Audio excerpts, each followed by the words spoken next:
Paul, serviteur du Christ Jésus, appelé à être apôtre, mis à part pour l'évangile de Dieu, à tous les bien-aimés de Dieu qui sont à Rome. Cet évangile, que Dieu avait promis d'avance par ses prophètes dans les Saintes Écritures, concerne son Fils, qui, selon la chair, est né de la descendance de David, et selon l'Esprit de sainteté, a été établi dans sa puissance de Fils de Dieu par sa résurrection d'entre les morts, lui, Jésus-Christ, notre Seigneur. Pour que son nom soit reconnu, nous avons reçu par lui grâce et mission d'apôtre, afin d'amener à l'obéissance de la foi toutes les nations païennes dont vous faites partie, vous aussi que Jésus-Christ a appelés. À vous qui êtes appelés à être saints, la grâce et la paix de la part de Dieu notre Père et du Seigneur Jésus-Christ. Tout d'abord, je rends grâce à mon Dieu par Jésus-Christ pour vous tous, puisque la nouvelle de votre foi se répand dans le monde entier. Car Dieu m'en est témoin, lui à qui je rends un culte spirituel en annonçant l'évangile de son Fils, je fais sans cesse mémoire de vous, lorsqu'à tout moment dans mes prières, je demande que par la volonté de Dieu, l'occasion me soit bientôt donnée de venir enfin chez vous. J'ai en effet un très vif désir de vous voir, pour vous communiquer l'un ou l'autre don de l'Esprit, afin que vous en soyez fortifiés. Je veux dire, afin que nous soyons réconfortés ensemble chez vous, par la foi que nous avons en commun, vous et moi. Je ne veux pas vous le laisser ignorer, frères. J'ai bien souvent eu l'intention de venir chez vous, et j'en ai été empêché jusqu'à maintenant. Je pensais obtenir chez vous quelques fruits comme chez les autres nations païennes. J'ai des devoirs envers tous, grecs et non grecs, savants et ignorants. De là cet élan qui me pousse à vous annoncer l'Évangile à vous aussi qui êtes à Rome. En effet, je n'ai pas de honte de l'Évangile, car il est puissance de Dieu pour le salut de quiconque est devenu croyant, le juif d'abord et le païen. Dans cet Évangile se révèle la justice donnée par Dieu, celle qui vient de la foi et conduit à la foi. Comme il est écrit, « Celui qui est juste par la foi vivra ». Or la colère de Dieu se révèle du haut du ciel contre toute impiété et contre toute injustice des hommes, qui par leur injustice font obstacle à la vérité. En effet, ce que l'on peut connaître de Dieu est clair pour eux, car Dieu le leur a montré clairement.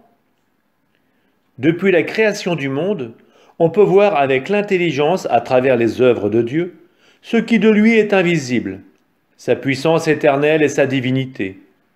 Ils n'ont donc pas d'excuse. Puisque malgré leur connaissance de Dieu, ils ne lui ont pas rendu la gloire et l'action de grâce que l'on doit à Dieu. Ils se sont laissés aller à des raisonnements sans valeur, et les ténèbres ont en rempli leur cœur, privés d'intelligence. Ces soi-disant sages sont devenus fous. Ils ont échangé la gloire du Dieu impérissable contre des idoles, représentant l'être humain périssable, ou bien des volatiles, des quadrupèdes et des reptiles.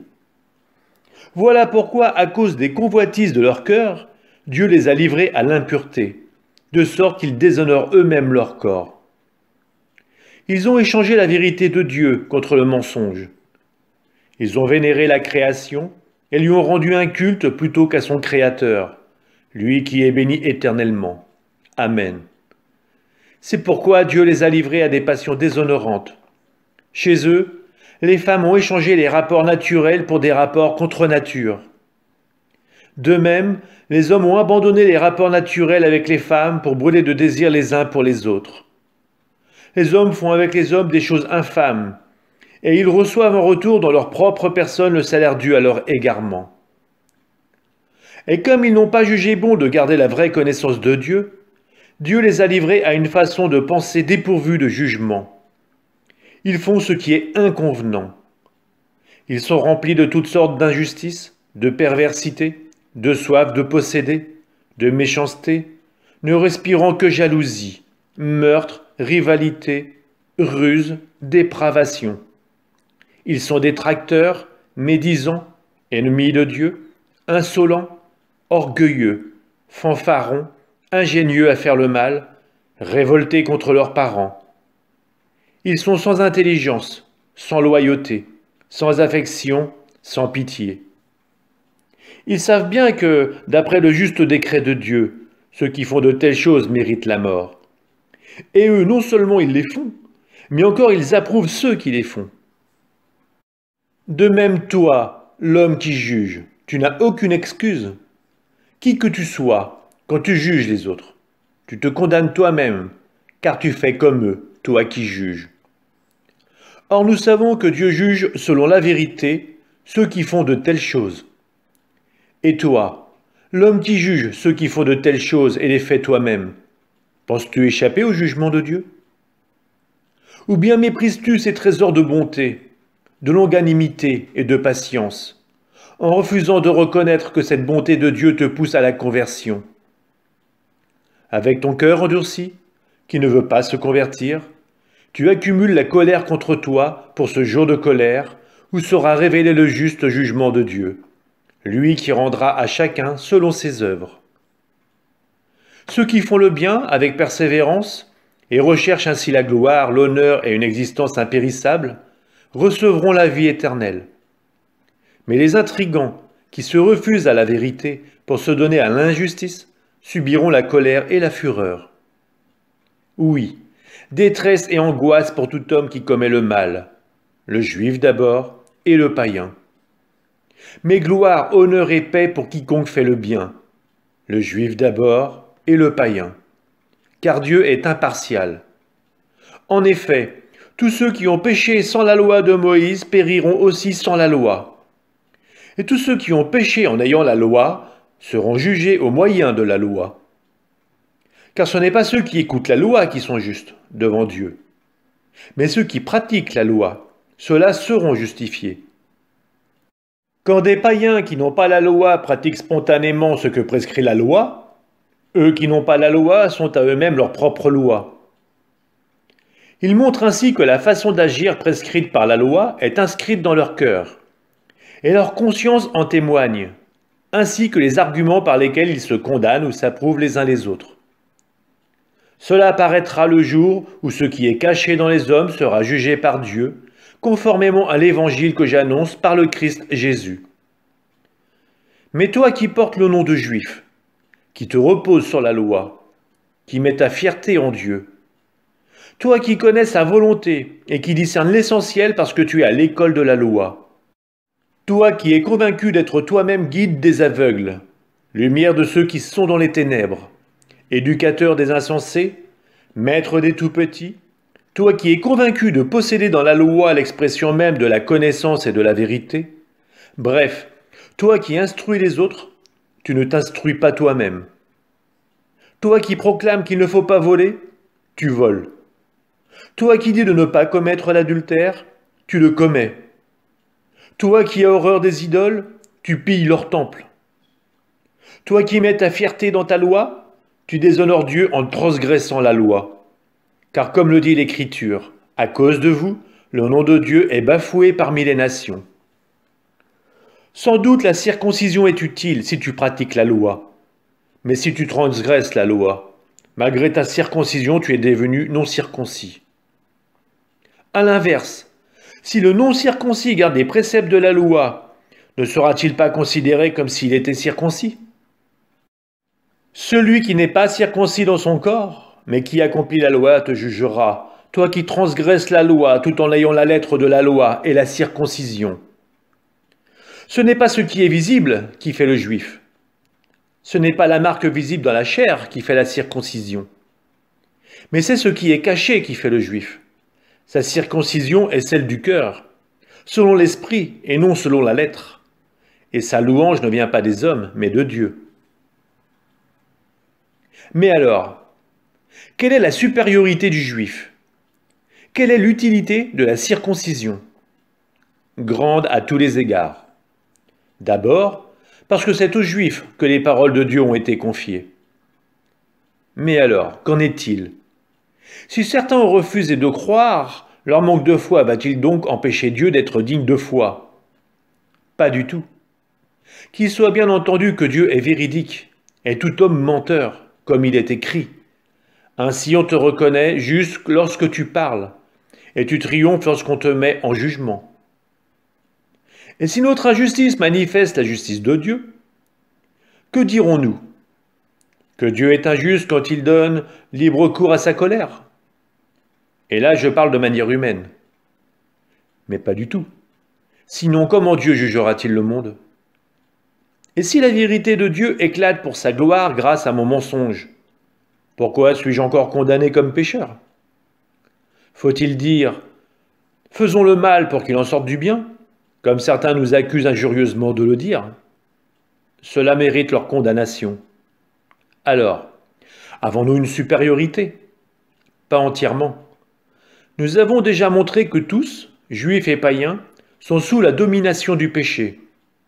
Voici en effet ce qui est écrit. Il n'y a pas un juste, pas même un seul. Il n'y a personne de sensé, personne qui cherche Dieu. Tous y sont dévoyés, tous ensemble pervertis. Pas un homme de bien, pas même un seul. Leur gosier est un sépulcre béant, et leur langue sert à tromper. Leurs lèvres sont chargées d'un venin de vipère. Leur bouche déborde d'imprécations et d'amertume. Leurs pieds sont rapides quand ils vont répandre le sang, et sur leur chemin ruine et misère. Ils ne connaissent pas le chemin de la paix. Leurs yeux ne voient pas qu'il faut craindre Dieu. Or, nous le savons, tout ce que dit la loi, elle le déclare pour ceux qui sont sujets de la loi, afin que toute bouche soit fermée, et que le monde entier soit soumis au jugement de Dieu. Ainsi, par la pratique de la loi, personne ne deviendra juste devant Dieu. En effet, la loi fait seulement connaître le péché. Mais aujourd'hui, indépendamment de la loi, Dieu a manifesté en quoi consiste sa justice. La loi et les prophètes en sont témoins. Et cette justice de Dieu, donnée par la foi en Jésus-Christ, elle est offerte à tous ceux qui croient. En effet, il n'y a pas de différence. Tous les hommes ont péché, ils sont privés de la gloire de Dieu, et lui, gratuitement, les a fait devenir justes par sa grâce, en vertu de la rédemption accomplie dans le Christ Jésus. Car le projet de Dieu était que le Christ soit instrument de pardon, en son sang, par le moyen de la foi. C'est ainsi que Dieu voulait manifester sa justice, lui qui, dans sa longanimité, avait fermé les yeux sur les péchés commis autrefois. Il voulait manifester au temps présent en quoi consiste sa justice, montrer qu'il est juste et rend juste celui qui a foi en Jésus. Alors, y a-t-il de quoi s'enorgueillir? Absolument pas. Par quelle loi? Par celle des œuvres que l'on pratique? Pas du tout, mais par la loi de la foi. En effet, nous estimons que l'homme devient juste par la foi, indépendamment de la pratique de la loi de Moïse. Ou bien, Dieu sera-t-il seulement le Dieu des Juifs? N'est-il pas aussi le Dieu des nations? Bien sûr, il est aussi le Dieu des nations, puisqu'il n'y a qu'un seul Dieu. Il rendra juste en vertu de la foi ceux qui ont reçu la circoncision, et aussi au moyen de la foi ceux qui ne l'ont pas reçue. Sommes-nous en train d'abolir la loi au moyen de la foi? Pas du tout. Au contraire, nous confirmons la loi. Que dirons-nous alors d'Abraham, notre ancêtre selon la chair? Qu'a-t-il obtenu? Si Abraham était devenu un homme juste par la pratique des œuvres, il aurait pu en tirer fierté, mais pas devant Dieu. Or, que dit l'Écriture? Abraham eut foi en Dieu, et il lui fut accordé d'être juste. Si quelqu'un accomplit un travail, son salaire ne lui est pas accordé comme un don gratuit, mais comme un dû. Au contraire, si quelqu'un, sans rien accomplir, a foi en celui qui rend juste l'homme impie, il lui est accordé d'être juste par sa foi. C'est ainsi que le psaume de David proclame heureux l'homme à qui Dieu accorde d'être juste, indépendamment de la pratique des œuvres. Heureux ceux dont les offenses ont été remises et les péchés effacés. Heureux l'homme dont le péché n'est pas compté par le Seigneur. Cette béatitude-là concerne-t-elle seulement ceux qui ont la circoncision, ou bien aussi ceux qui ne l'ont pas?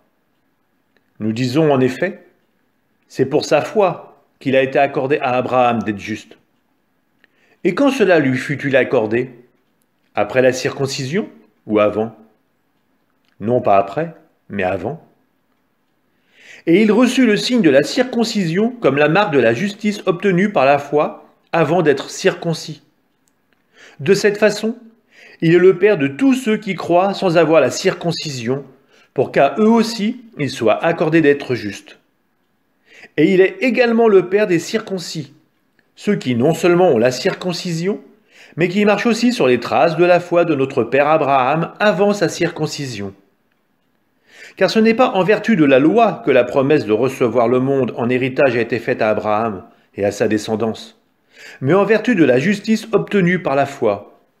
En effet, si l'on devient héritier par la loi, alors la foi est sans contenu et la promesse abolie. Car la loi aboutit à la colère de Dieu, mais là où il n'y a pas de loi, il n'y a pas non plus de transgression. Voilà pourquoi on devient héritier par la foi. C'est une grâce, et la promesse demeure ferme pour tous les descendants d'Abraham. Non pour ceux qui se rattachent à la loi seulement, mais pour ceux qui se rattachent aussi à la foi d'Abraham, lui qui est notre Père à tous. C'est bien ce qui est dit. J'ai fait de toi le Père d'un grand nombre de nations. Il est notre Père devant Dieu en qui il a cru, Dieu qui donne la vie aux morts et qui appelle à l'existence ce qui n'existe pas. Espérant contre toute espérance, il a cru. Ainsi est-il devenu le Père d'un grand nombre de nations, selon cette parole. Telle sera la descendance que tu auras. Il n'a pas faibli dans la foi, quand presque centenaire, il considéra que son corps était déjà marqué par la mort et que Sarah ne pouvait plus enfanter. Devant la promesse de Dieu, il n'hésita pas. Il ne manqua pas de foi, mais il trouva sa force dans la foi et rendit gloire à Dieu, car il était pleinement convaincu que Dieu a la puissance d'accomplir ce qu'il a promis.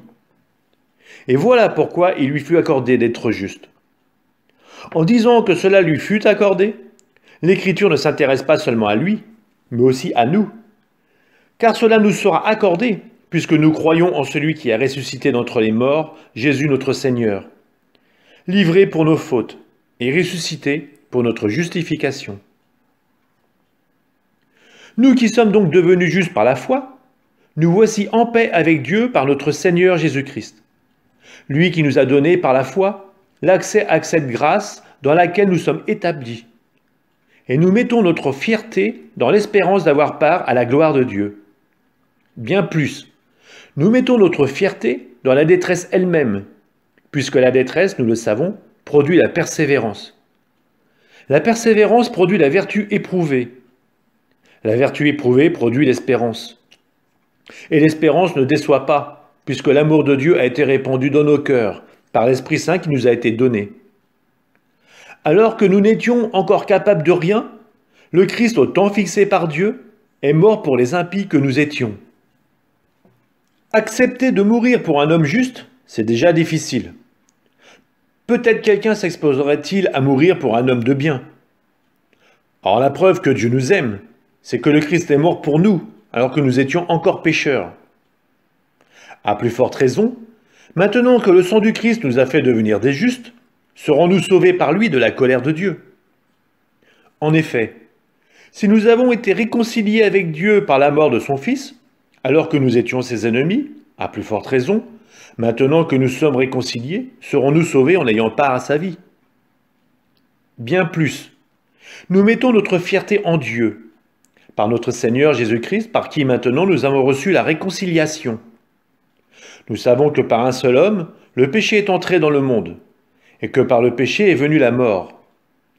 Ainsi, la mort est passée en tous les hommes, étant donné que tous ont péché.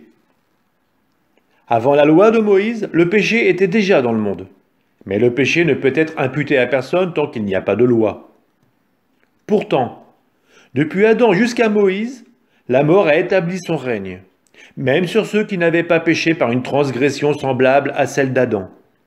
Or Adam préfigure celui qui devait venir. Mais il n'en va pas du don gratuit comme de la faute. En effet, si la mort a frappé la multitude par la faute d'un seul, combien plus la grâce de Dieu s'est-elle répandue en abondance sur la multitude, cette grâce qui est donnée en un seul homme, Jésus-Christ. Le don de Dieu et les conséquences du péché d'un seul n'ont pas la même mesure non plus. D'une part, en effet, pour la faute d'un seul, le jugement a conduit à la condamnation. D'autre part, pour une multitude de fautes, le don gratuit de Dieu conduit à la justification. Si en effet, à cause d'un seul homme, par la faute d'un seul, la mort a établi son règne, combien plus à cause de Jésus-Christ et de lui seul, régneront-ils dans la vie ceux qui reçoivent en abondance le don de la grâce qui les rend justes? Bref, de même que la faute commise par un seul a conduit tous les hommes à la condamnation, de même l'accomplissement de la justice par un seul a conduit tous les hommes à la justification qui donne la vie. En effet, de même que par la désobéissance d'un seul être humain, la multitude a été rendue pécheresse, de même par l'obéissance d'un seul, la multitude sera-t-elle rendue juste. Quant à la loi de Moïse, elle est intervenue pour que se multiplie la faute. Mais là où le péché s'est multiplié, la grâce a surabondé. Ainsi donc, de même que le péché a établi son règne de mort, de même la grâce doit établir son règne en rendant juste pour la vie éternelle par Jésus-Christ notre Seigneur. Que dire alors? Allons-nous demeurer dans le péché pour que la grâce se multiplie? Pas du tout. Puisque nous sommes morts au péché, comment pourrions-nous vivre encore dans le péché? Ne le savez-vous pas? Nous tous qui par le baptême avons été unis au Christ Jésus, c'est à sa mort que nous avons été unis par le baptême. Si donc par le baptême qui nous unit à sa mort, nous avons été mis au tombeau avec lui. C'est pour que nous menions une vie nouvelle, nous aussi, comme le Christ qui, par la toute-puissance du Père, est ressuscité d'entre les morts. Car si nous avons été unis à lui par une mort qui ressemble à la sienne, nous nous serons aussi par une résurrection qui ressemblera à la sienne. Nous le savons. L'homme ancien qui est en nous a été fixé à la croix avec lui pour que le corps du péché soit réduit à rien, et qu'ainsi nous ne soyons plus esclaves du péché, car celui qui est mort est affranchi du péché. Et si nous sommes passés par la mort avec le Christ, nous croyons que nous vivrons aussi avec lui. Nous le savons en effet. Ressuscité d'entre les morts, le Christ ne meurt plus. La mort n'a plus de pouvoir sur lui. Car lui qui est mort, c'est au péché qu'il est mort une fois pour toutes. Lui qui est vivant, c'est pour Dieu qu'il est vivant. De même, vous aussi, pensez que vous êtes morts au péché, mais vivants pour Dieu en Jésus-Christ. Il ne faut donc pas que le péché règne dans votre corps mortel et vous fasse obéir à ses désirs. Ne présentez pas au péché les membres de votre corps comme des armes au service de l'injustice. Au contraire, présentez-vous à Dieu comme des vivants revenus d'entre les morts. Présentez à Dieu vos membres comme des armes au service de la justice. Car le péché n'aura plus de pouvoir sur vous. En effet, vous n'êtes plus sujet de la loi, vous êtes sujet de la grâce de Dieu. Alors, puisque nous ne sommes pas soumis à la loi mais à la grâce, allons-nous commettre le péché? Pas du tout. Ne le savez-vous pas? Celui à qui vous vous présentez comme esclave pour lui obéir, c'est de celui-là à qui vous obéissez que vous êtes esclave, soit du péché qui mène à la mort, soit de l'obéissance à Dieu qui mène à la justice. Mais rendons grâce à Dieu. Vous qui étiez esclaves du péché, vous avez maintenant obéi de tout votre cœur au modèle présenté par l'enseignement qui vous a été transmis. Libérés du péché, vous êtes devenus esclaves de la justice. J'emploie un langage humain, adapté à votre faiblesse.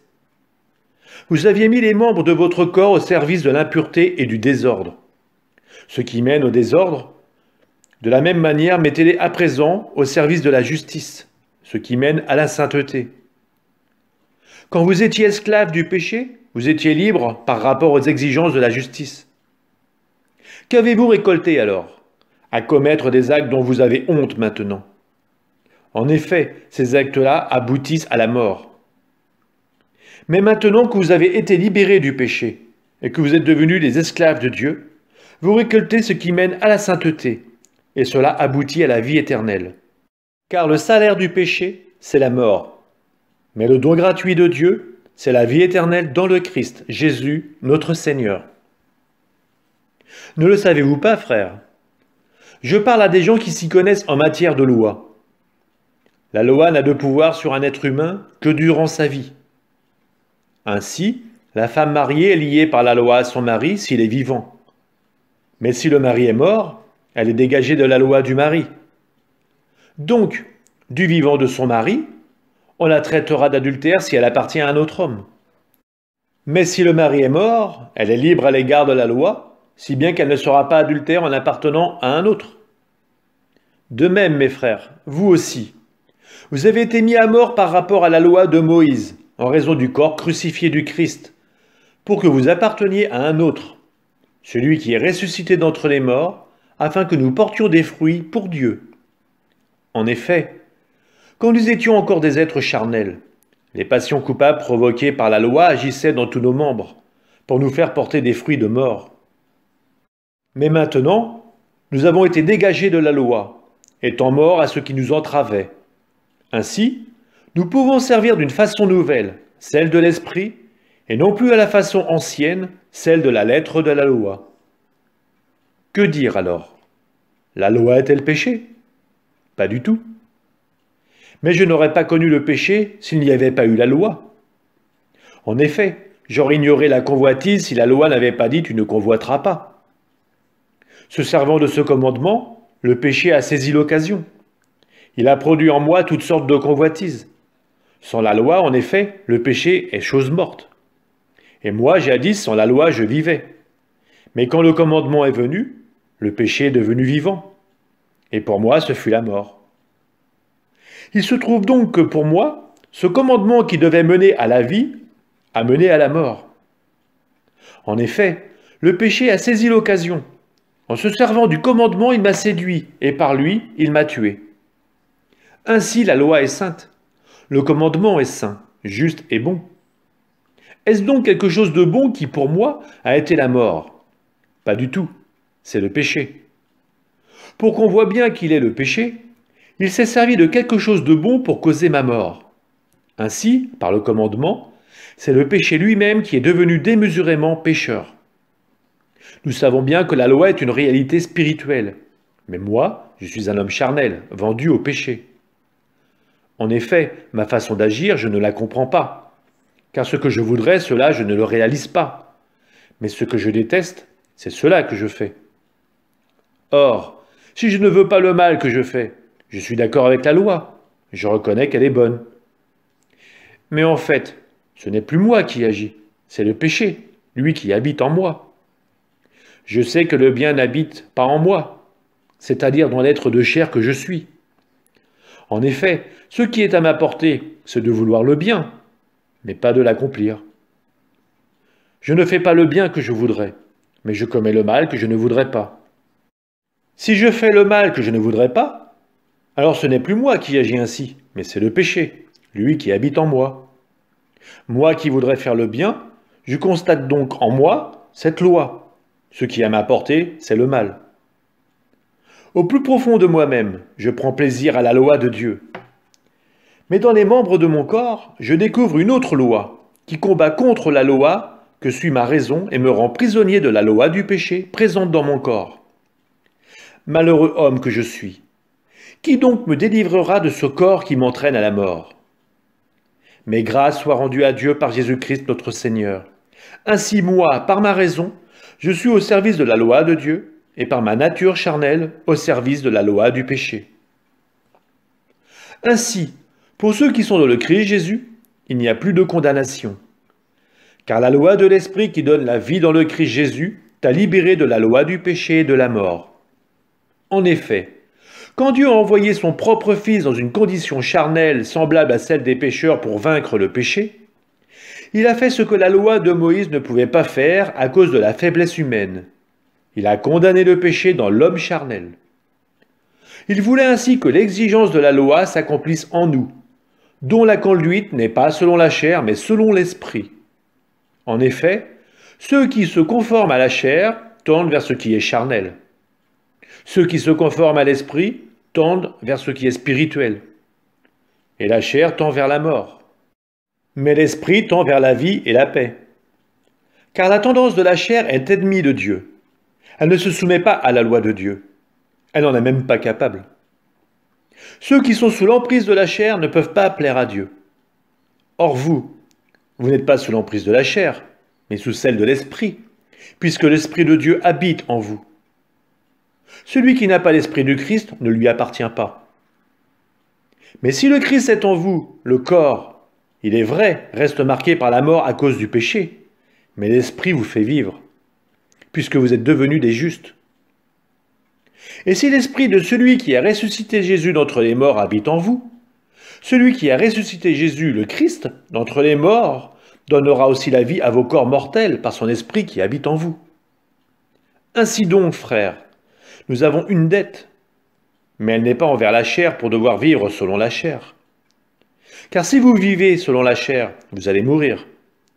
Mais si par l'Esprit vous tuez les agissements de l'homme pécheur, vous vivrez. En effet, tous ceux qui se laissent conduire par l'Esprit de Dieu, ceux-là sont fils de Dieu. Vous n'avez pas reçu un esprit qui fait de vous des esclaves et vous ramène à la peur. Mais vous avez reçu un esprit qui fait de vous des fils. Et c'est en lui que nous crions « Abba », c'est-à-dire « Père ».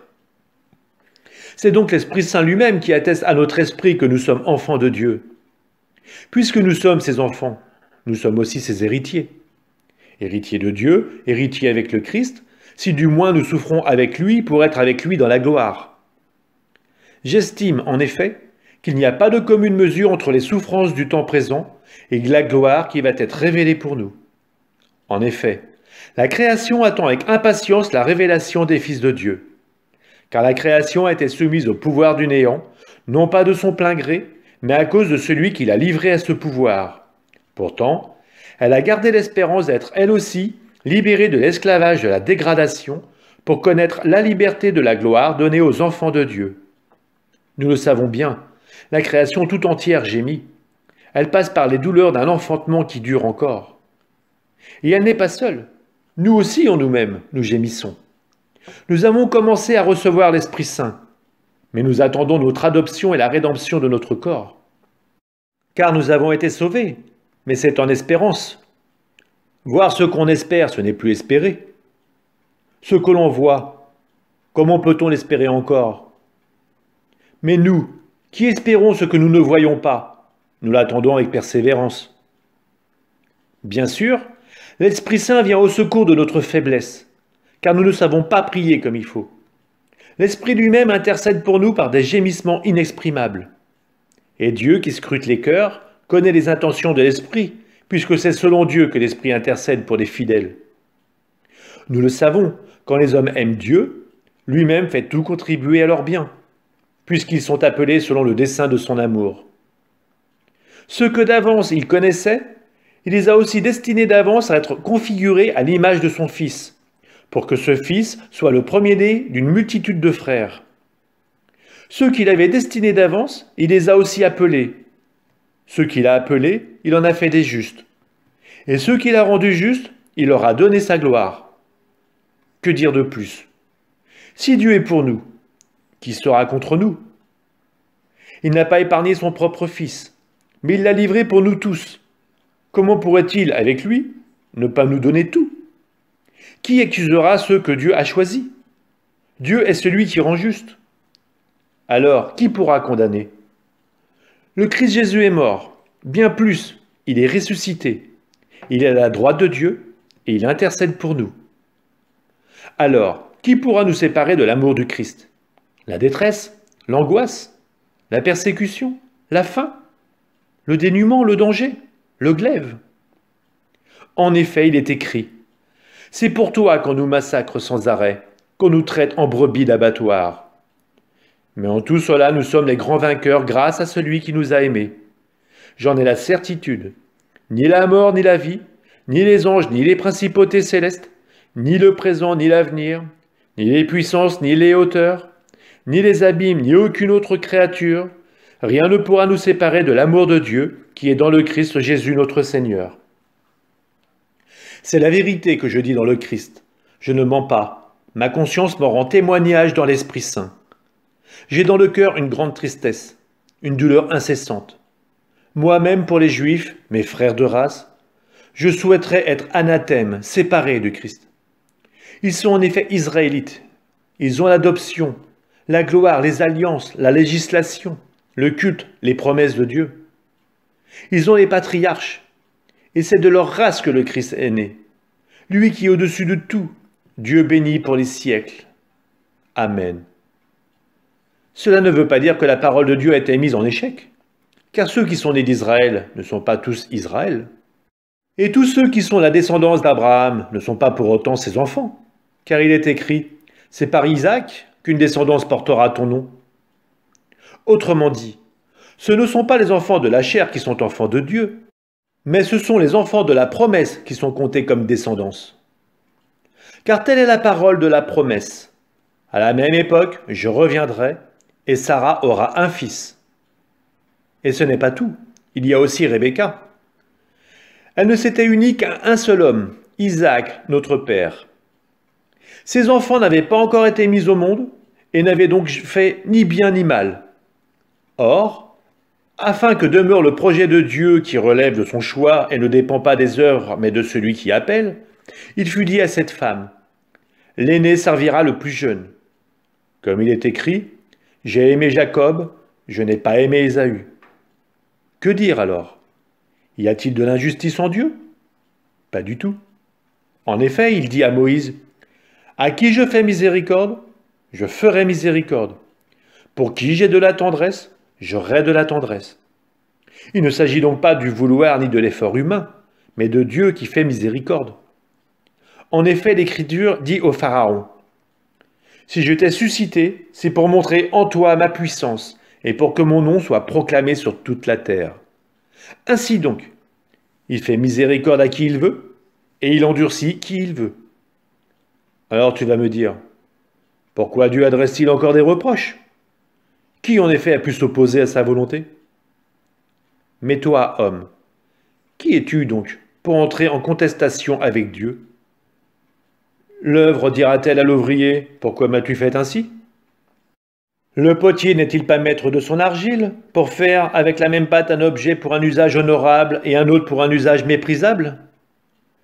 Et si Dieu, voulant manifester sa colère et faire connaître sa puissance, a supporté avec beaucoup de patience des objets de colère voués à la perte, s'il l'a fait, n'est-ce pas aussi pour faire connaître la richesse de sa gloire en faveur des objets de miséricorde que d'avance il a préparés pour la gloire? Ces objets de miséricorde, c'est nous, qu'il a appelés non seulement d'entre les Juifs, mais aussi d'entre les nations. Comme précisément il le dit dans le livre du prophète d'Osée. « Celui qu'on appelait pas mon peuple, je l'appellerai mon peuple. Celle qu'on appelait pas aimée, je l'appellerai aimée. » Et là même où Dieu leur avait dit « Vous n'êtes pas mon peuple », là ils sont appelés fils du Dieu vivant. Quant à Isaïe, il s'exclame au sujet d'Israël. Même si le nombre des fils d'Israël est comme le sable de la mer, seul le reste d'Israël sera sauvé, car le Seigneur réalisera sa parole jusqu'au bout et promptement sur la terre. Et comme Isaïe l'a dit par avance, si le Seigneur de l'univers ne nous avait pas laissé une descendance, nous serions devenus comme Sodome, nous serions semblables à Gomorrhe. Que dire alors? Des païens qui ne cherchaient pas à devenir des justes ont obtenu de le devenir. Mais il s'agissait de la justice qui vient de la foi. Israël, au contraire, qui cherchait à observer une loi permettant de devenir juste, n'y est pas parvenu. Pourquoi? Parce qu'au lieu de compter sur la foi, ils comptaient sur les œuvres. Ils ont buté sur la pierre d'achoppement, dont il est dit dans l'Écriture, « Voici que je pose en Sion une pierre d'achoppement, un roc qui fait trébucher. Celui qui met en lui sa foi ne connaîtra pas la honte. » Frères, le vœu de mon cœur et ma prière à Dieu pour eux, c'est qu'ils obtiennent le salut. Car je peux en témoigner, ils ont du zèle pour Dieu. Mais un zèle que n'éclaire pas la pleine connaissance. En ne reconnaissant pas la justice qui vient de Dieu, et en cherchant à instaurer leur propre justice, ils ne se sont pas soumis à la justice de Dieu. Car l'aboutissement de la loi, c'est le Christ, afin que soit donnée la justice à toute personne qui croit.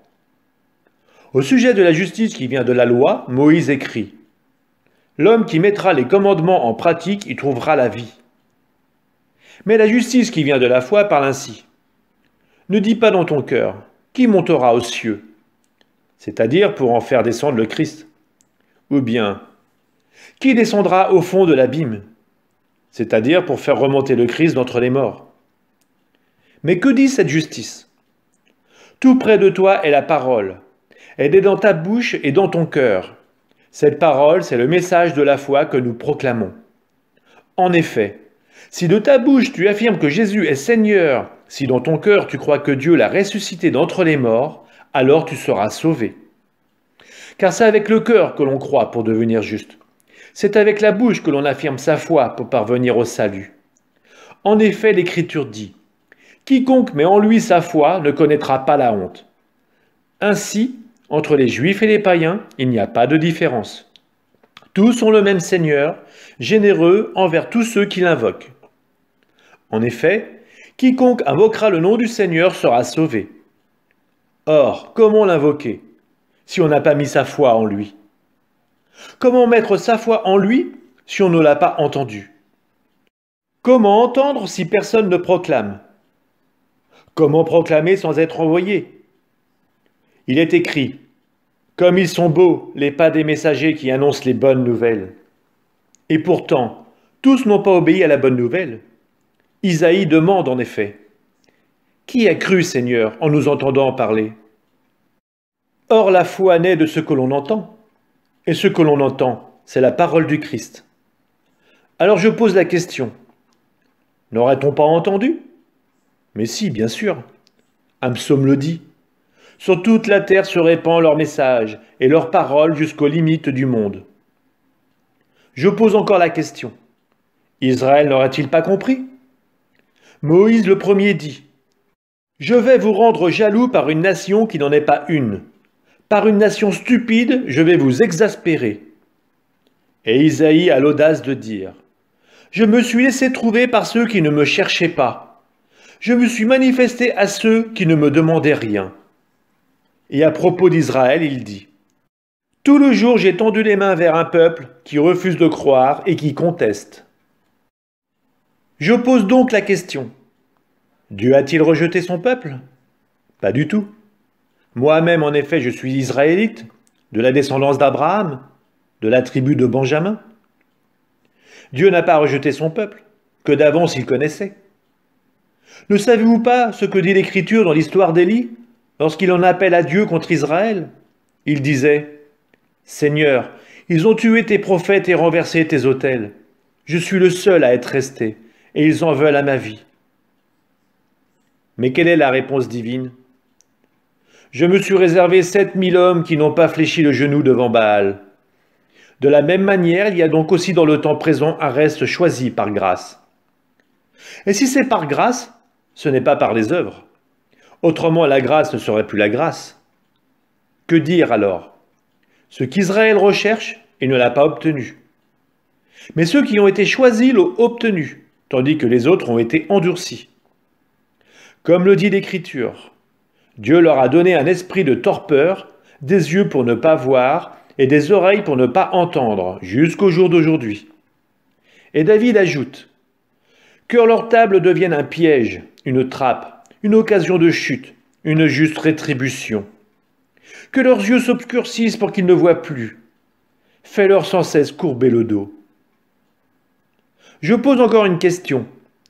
Ceux d'Israël ont-ils trébuché pour vraiment tomber? Pas du tout. Mais leur faute procure aux nations païennes le salut, pour qu'ils en deviennent jaloux. Or, si leur faute a été richesse pour le monde, si leur amoindrissement a été richesse pour les nations, combien plus le sera leur rassemblement? Je vous le dis à vous, qui venez des nations païennes, dans la mesure où je suis moi-même apôtre des nations, j'honore mon ministère, mais dans l'espoir de rendre jaloux mes frères selon la chair et d'en sauver quelques-uns. Si en effet le monde a été réconcilié avec Dieu quand ils ont été mis à l'écart, qu'arrivera-t-il quand ils seront réintégrés? Ce sera la vie pour ceux qui étaient morts. Si la partie de la pâte prélevée pour Dieu est sainte, toute la pâte l'est aussi. Si la racine de l'arbre est sainte, les branches le sont aussi. De ces branches, quelques-unes ont été coupées, alors que toi, olivier sauvage, tu as été greffé parmi les branches, et tu as part désormais à la sève que donne la racine de l'olivier. Alors ne sois pas plein d'orgueil envers les branches. Malgré tout ton orgueil, ce n'est pas toi qui portes la racine, c'est la racine qui te porte. Tu vas me dire, des branches ont été coupées pour que moi je sois greffé. Fort bien, mais c'est à cause de leur manque de foi qu'elles ont été coupées. Tandis que toi, c'est par la foi que tu tiens bon. Ne fais pas le fanfaron, sois plutôt dans la crainte. Car si Dieu n'a pas épargné les branches d'origine, il ne t'épargnera pas non plus. Observe donc la bonté et la rigueur de Dieu, rigueur pour ceux qui sont tombés, et bonté de Dieu pour toi, si tu demeures dans cette bonté. Autrement, toi aussi tu seras retranché. Quant à eux, s'ils ne demeurent pas dans leur manque de foi, ils seront greffés, car Dieu est capable de leur redonner leur place en les greffant. En effet, toi qui étais par ton origine une branche d'olivier sauvage, tu as été greffé malgré ton origine sur un olivier cultivé. À plus forte raison, ceux-ci qui sont d'origine seront greffés sur leur propre olivier. Frères, pour vous éviter de vous fier à votre propre jugement, je ne veux pas vous laisser dans l'ignorance de ce mystère. L'endurcissement d'une partie d'Israël s'est produit pour laisser à l'ensemble des nations le temps d'entrer. C'est ainsi qu'Israël tout entier sera sauvé, comme dit l'Écriture. De Sion vient le libérateur, il fera disparaître les impiétés du milieu de Jacob. Telle sera pour eux mon alliance lorsque j'enlèverai leurs péchés. Certes, par rapport à l'Évangile, ils sont des adversaires, et cela à cause de vous. Mais par rapport au choix de Dieu, ils sont des bien-aimés, et cela à cause de leur Père. Les dons gratuits de Dieu et son appel sont sans repentance. Jadis, en effet, vous avez refusé de croire en Dieu, et maintenant, par suite de leur refus de croire, vous avez obtenu miséricorde. De même maintenant, ce sont eux qui ont refusé de croire, par suite de la miséricorde que vous avez obtenue, mais c'est pour qu'ils obtiennent miséricorde eux aussi. Dieu, en effet, a enfermé tous les hommes dans le refus de croire pour faire à tous miséricorde. Quelle profondeur dans la richesse, la sagesse et la connaissance de Dieu. Ses décisions sont insondables, ses chemins sont impénétrables. Qui a connu la pensée du Seigneur? Qui a été son conseiller? Qui lui a donné en premier mériterait de recevoir en retour? Car tout est de lui, et par lui, et pour lui. À lui la gloire pour l'éternité. Amen. Je vous exhorte donc, frères, par la tendresse de Dieu, à lui présenter votre corps, votre personne tout entière, en sacrifice vivant, saint, capable de plaire à Dieu. C'est là, pour vous, la juste manière de lui rendre un culte. Ne prenez pas pour modèle le monde présent, mais transformez-vous en renouvelant votre façon de penser pour discerner quelle est la volonté de Dieu, ce qui est bon, ce qui est capable de lui plaire, ce qui est parfait. Par la grâce qui m'a été accordée, je dis à chacun d'entre vous, n'ayez pas de prétention déraisonnable, mais pensez à être raisonnable, chacun dans la mesure de la mission que Dieu lui a confiée. Prenons une comparaison. En un corps unique, nous avons plusieurs membres, qui n'ont pas tous la même fonction. De même, nous qui sommes plusieurs, nous sommes un seul corps dans le Christ, et membres les uns des autres, chacun pour sa part. Et selon la grâce que Dieu nous a accordée, nous avons reçu des dons qui sont différents. Si c'est le don de prophétie, que ce soit à proportion du message confié. Si c'est le don de servir, que l'on serve. Si l'on est fait pour enseigner, que l'on enseigne. Pour réconforter, que l'on réconforte. Celui qui donne, qu'il soit généreux. Celui qui dirige, qu'il soit empressé. Celui qui pratique la miséricorde, qu'il ait le sourire. Que votre amour soit sans hypocrisie. Fuyez le mal avec horreur, attachez-vous au bien. Soyez unis les uns aux autres par l'affection fraternelle. Rivalisez de respect les uns pour les autres. Ne ralentissez pas votre élan, restez dans la ferveur de l'esprit. Servez le Seigneur. Ayez la joie de l'espérance. Tenez bon dans l'épreuve. Soyez assidus à la prière. Partagez avec les fidèles qui sont dans le besoin. Pratiquez l'hospitalité avec empressement. Bénissez ceux qui vous persécutent. Souhaitez-leur du bien. et non pas du mal. Soyez joyeux avec ceux qui sont dans la joie. Pleurez avec ceux qui pleurent. Soyez bien d'accord les uns avec les autres. N'ayez pas le goût des grandeurs, mais laissez-vous attirer par ce qui est humble. Ne vous fiez pas à votre propre jugement. Ne rendez à personne le mal pour le mal. Appliquez-vous à bien agir aux yeux de tous les hommes. Autant que possible, pour ce qui dépend de vous, vivez en paix avec tous les hommes. Bien-aimés, ne vous faites pas justice vous-même, mais laissez agir la colère de Dieu. Car l'Écriture dit, « C'est à moi de faire justice. C'est moi qui rendra à chacun ce qui lui revient, dit le Seigneur. » Mais si ton ennemi a faim, donne-lui à manger. S'il a soif, donne-lui à boire. En agissant ainsi, tu entasseras sur sa tête des charbons ardents. Ne te laisse pas vaincre par le mal, mais sois vainqueur du mal par le bien. Que chacun soit soumis aux autorités supérieures, car il n'y a d'autorité qu'en dépendance de Dieu, et celles qui existent sont établies sous la dépendance de Dieu. Si bien qu'en se dressant contre l'autorité, on est contre l'ordre des choses établies par Dieu, et en prenant cette position, on attire sur soi le jugement. En effet, ceux qui dirigent ne sont pas à craindre quand on agit bien, mais quand on agit mal. Si tu ne veux pas avoir à craindre l'autorité, fais ce qui est bien, et tu recevras d'elle des éloges. Car elle est au service de Dieu pour t'inciter au bien. Mais si tu fais le mal, alors vis dans la crainte. En effet, ce n'est pas pour rien que l'autorité détient le glaive, car elle est au service de Dieu. En faisant justice, elle montre la colère de Dieu envers celui qui fait le mal. C'est donc une nécessité d'être soumis, non seulement pour éviter la colère, mais encore pour obéir à la conscience. C'est pour cette raison aussi que vous payez des impôts. Ceux qui les perçoivent sont des ministres de Dieu quand ils s'appliquent à cette tâche. Rendez à chacun ce qui lui est dû. À celui-ci l'impôt, à un autre la taxe, à celui-ci le respect, à un autre l'honneur. N'ayez de dette envers personne, sauf celle de l'amour mutuel, car celui qui aime les autres a pleinement accompli la loi. La loi dit, « Tu ne commettras pas d'adultère, tu ne commettras pas de meurtre, tu ne commettras pas de vol, tu ne convoiteras pas. » Ces commandements et tous les autres se résument dans cette parole. Tu aimeras ton prochain comme toi-même. L'amour ne fait rien de mal au prochain. Donc, le plein accomplissement de la loi, c'est l'amour. Vous le savez, c'est le moment. L'heure est déjà venue de sortir de votre sommeil. Car le salut est plus près de nous maintenant qu'à l'époque où nous sommes devenus croyants. La nuit est bientôt finie, le jour est tout proche. Rejetons les œuvres des ténèbres, revêtons-nous des armes de la lumière. Conduisons-nous honnêtement, comme on le fait en plein jour, sans orgie ni beuverie, sans luxure ni débauche, sans rivalité ni jalousie.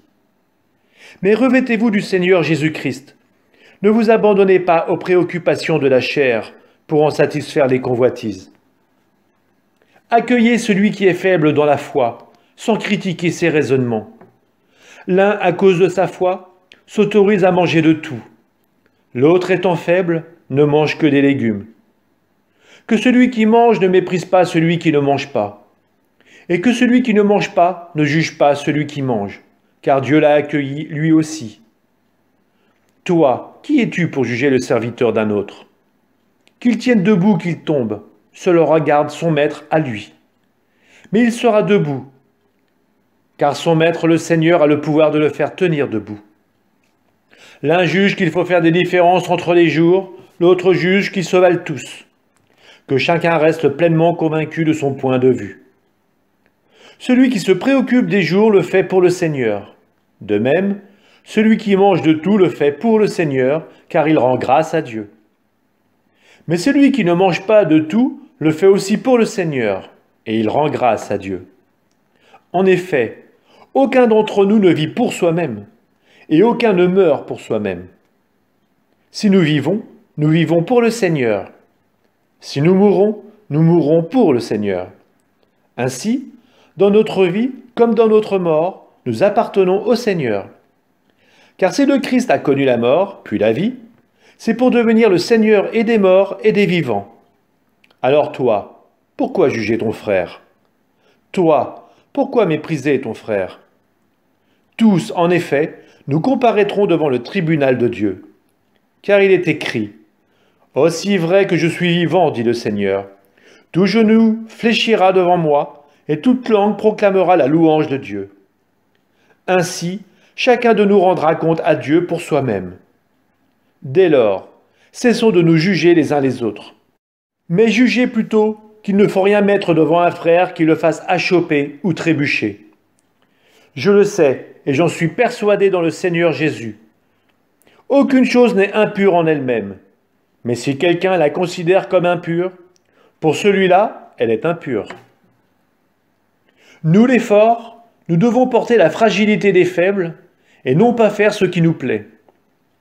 Que chacun de nous fasse ce qui plaît à son prochain, en vue du bien, dans un but constructif.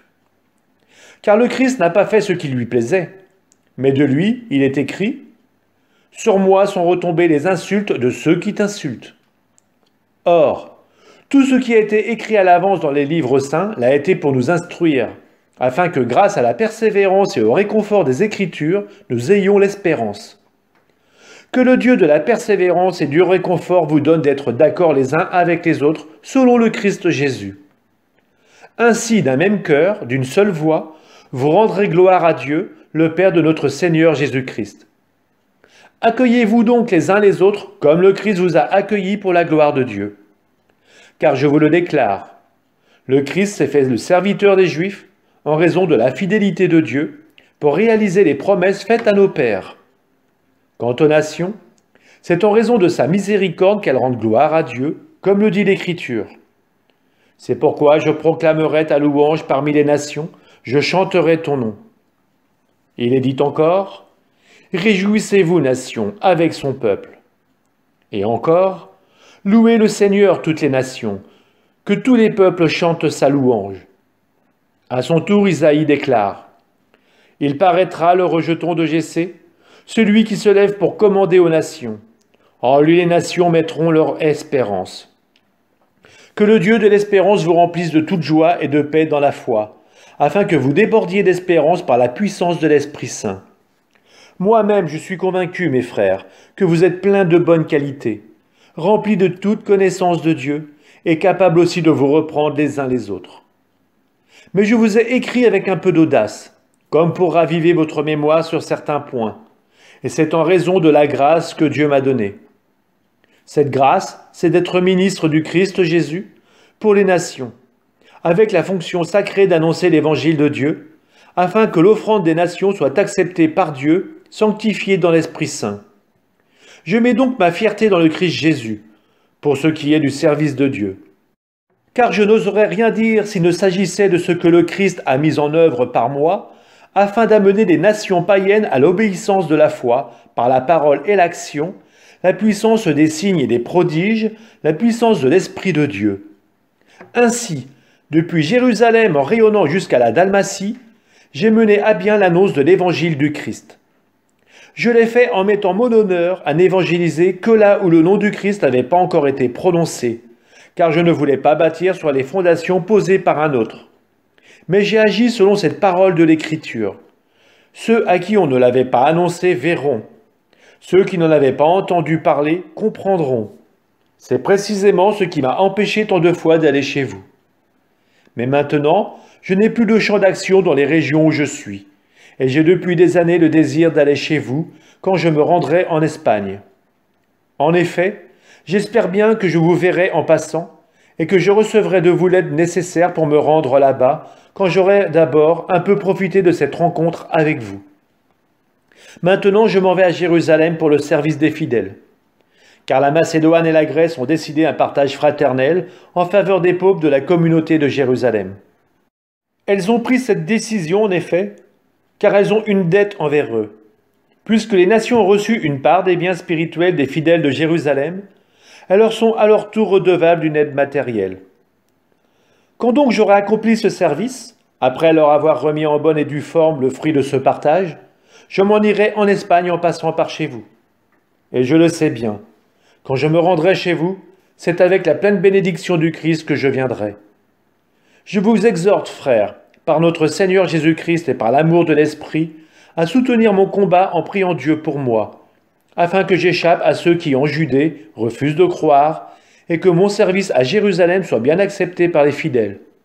Alors je pourrai, par la volonté de Dieu, arriver chez vous dans la joie et prendre du repos au milieu de vous. Que le Dieu de la paix soit avec vous tous. Amen. Je vous recommande Phébé, notre sœur, ministre de l'Église qui est à Sainte-Crée. Accueillez-la dans le Seigneur comme il convient à des fidèles. Aidez-la en toute affaire où elle aurait besoin de vous, car elle a prêté assistance à beaucoup de gens, de même qu'à moi. Saluez de ma part Prisca et Aquilas, mes compagnons de travail en Jésus-Christ, eux qui ont risqué leur tête pour me sauver la vie. Je ne suis d'ailleurs pas seul à leur être reconnaissant, toutes les églises des nations le sont aussi. Saluez l'église qui se rassemble dans leur maison. Saluez mon cher Épénète, qui fut le premier à croire au Christ dans la province d'Asie. Saluez Marie, qui s'est donné beaucoup de peine pour vous. Saluez Andronikos et Junias, qui sont de ma parenté. Ils furent mes compagnons de captivité. Ce sont des apôtres bien connus. Ils ont même appartenu au Christ avant moi. Saluez Ampliatus, qui m'est cher dans le Seigneur. Saluez Urbain, notre compagnon de travail dans le Christ, et mon cher Stachys. Saluez Apelles, qui a fait ses preuves dans le Christ. Saluez les gens de chez Aristobule. Saluez Hérédion, qui est de ma parenté. Saluez les gens de chez Narcisse, ceux qui croient au Seigneur. Saluez Tryphène et Tryphose, elle qui se donne de la peine dans le Seigneur. Saluez la chère Persis, qui s'est donné beaucoup de peine dans le Seigneur. Saluez Rufus, choisi par le Seigneur, et sa mère qui est aussi la mienne. Saluez Asyncrite, Phlégon, Hermès, Patrobas, Hermas, et les frères qui sont avec eux. Saluez Philologue et Julie, Nérée et sa sœur, et Olympas, et tous les fidèles qui sont avec eux. Saluez-vous les uns les autres par un baiser de paix. Toutes les églises du Christ vous saluent. Je vous exhorte, frères, à faire attention à ceux qui provoquent des divisions et des scandales, contrairement à l'enseignement que vous avez reçu. Évitez-les. Car les gens de cette espèce ne sont pas au service de notre Seigneur le Christ, mais de leurs propres appétits. Par leurs bonnes paroles et leurs éloges, ils séduisent les cœurs sans malice.